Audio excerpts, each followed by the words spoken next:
वज़ीर-ए-आज़म की ज़ेरे क़यादत वफ़ाक़ी हुकूमत का कामयाब पहला साल 1 बरस मुकम्मल होने पर वफ़ाक़ी काबीना की कारकर्दगी के जायज़े के लिए ख़ुसूसी इजलास की सदारत वज़ीर-ए-आज़म करेंगे। वज़ीर-ए-आज़म और काबीना अवाम के सामने 1 साल की कारकर्दगी पेश करेंगे।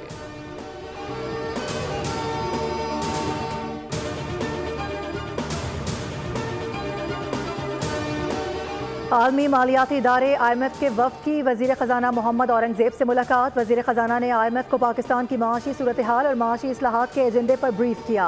मुलाकात में सेक्रेटरी ख़जाना और चेयरमैन FBR भी शरीक थे।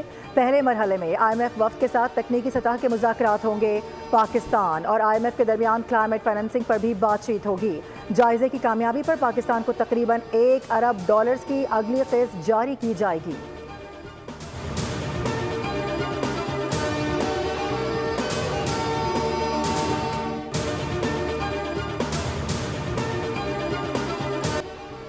फौजी अदालतों में सिविलियंस के ट्रायल से मुताल्लिक केस की समाअत। जस्टिस जमाल खान मंदखिल ने रिमार्क्स में कहा, जुर्म किसी ने भी किया हो सज़ा तो होनी चाहिए। ट्रायल यहाँ हो या वहाँ हो क्या फ़र्क पड़ता है। वकील फैसल सिद्दीकी के दलाइल। कहा, जहाँ दिफा पाकिस्तान को ख़तरा हो वहाँ सिविलियंस का मिलिट्री कोर्ट्स में ट्रायल हो सकता है। 9 मई वाक़यात में केसेस तोड़ फोड़ के हैं। मिलिट्री कोर्ट से कितने लोग रिहा हुए। जस्टिस मोहम्मद अली मज़हर का इस्तफ़सार। वकील फैसल सिद्दीकी ने जवाब दिया, 105 कुल मुल्ज़िमान थे जिसमें से 20 मुल्ज़िमान रिहा हुए। अगर ये कहते कि कोर्ट मार्शल करना है तो उसका भी मुतबादिल है।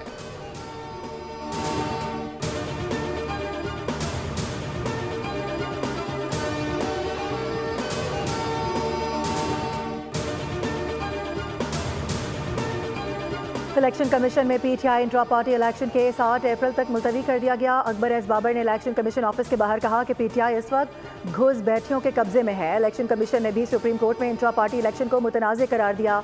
यह अवामी अहमियत का मामला है। हम चाहते हैं कि इलेक्शन कमीशन जल्द इस पर फैसला जारी करे।